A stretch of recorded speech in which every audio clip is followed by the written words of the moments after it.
What is up, guys? It is Bucky and welcome to your 8th C++ tutorial. And in this tutorial I want to talk to you guys about something called the if statement. Now the if statement is a way where we can have our program make very basic decisions.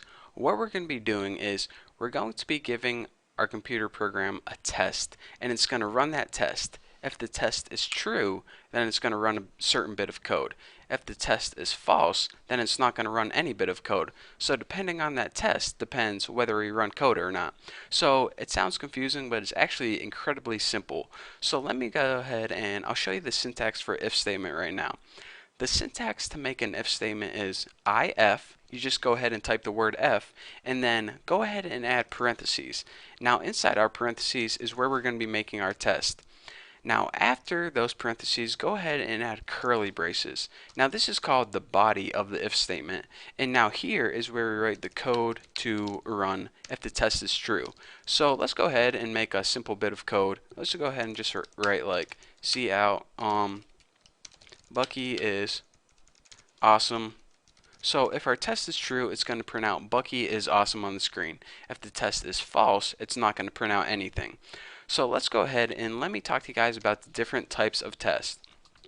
The first test I want to show you guys is the greater than test. And this simply tests if one value is greater than another value. So if 5 is greater than 3, go ahead and run this code. So 5 is indeed greater than 3. So this is true. So whenever we build and run this, it's going to say Bucky is awesome. Pretty cool, huh? So now let's go ahead and make something like is 1 greater than 3? So it's going to test this. Is 1 greater than 3? Well, this is actually false. 1 is less than 3, so it's not going to run this bit of code. So go ahead, build and run this, and as you can see, it did not print out Bucky is awesome on the screen. How sad. So of course we have the greater than test. We obviously have the less than test. 1 less than 3. Well, now this is going to be true, so it's going to print out Bucky is awesome on the screen. So let's go ahead and run this, and indeed it prints out Bucky is awesome.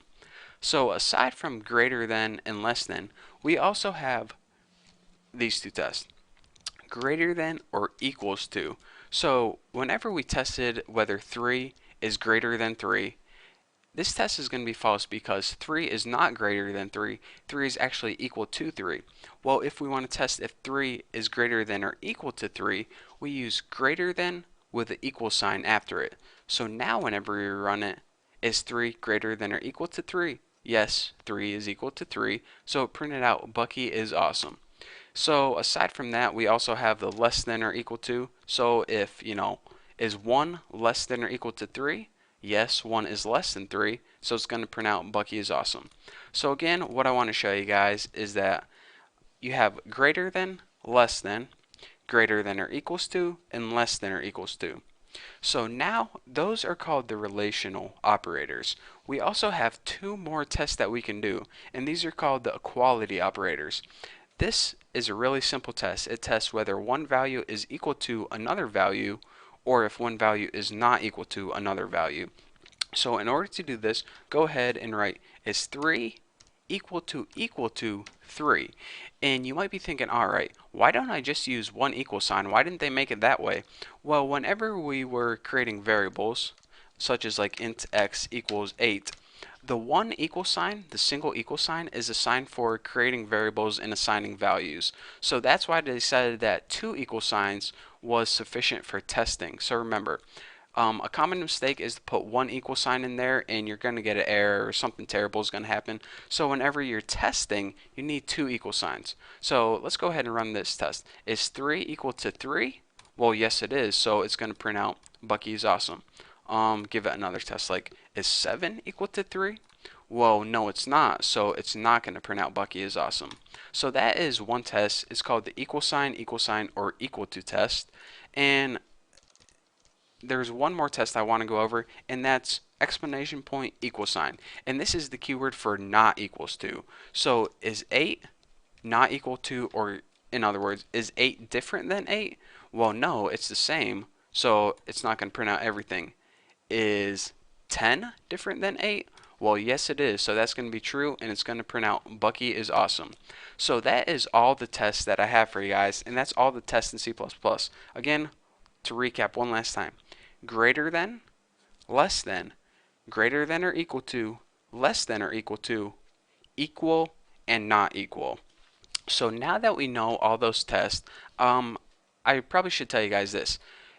People typically don't, and by people I mean computer programmers typically don't just test two numbers against each other. They usually have variables that they test against each other, like int a equals 98, int b equals 76, and then they test something like, is a greater than b? Well, if we go ahead and run this, 98 is indeed greater than 76, so of course that's true. It's going to print out Bucky is awesome. And aside from that, you either have two variables to test, or you have a variable and a value, like is 98 greater than 5, something like that. We can actually mix variables with values, and that would be true as well. So again, you can either have two values in here, two variables, or a variable on one side and value on another side. Pretty cool, huh? So that's the basics of, again, relational operators are the greater than and less than one, and equality operators are the equals equals and exclamation point equals. So now that we know how to make a basic if statement, again to recap one last time, if your test and then the body, and it's going to run the test, and if that code is true, it's going to run the body. That's the basics of an if statement. Now that we understand that, we can begin enhancing our programs a little bit more. So in our next tutorial, what I'm going to be doing is I'm going to be having the user enter two numbers, and we are going to be comparing those numbers, and depending on what numbers they entered, run a certain bit of code. So now, as you can see, we're just building and building to our knowledge of C++ to make better and better programs. So don't skip over if statements, because it's a huge part of C++. So for now, that's all I have for you guys. So thank you guys for watching. In the next tutorial, we're going to be building that calculator thingy, so it's going to be awesome. So thank you guys for watching. Don't forget to subscribe, and don't forget to check out my website.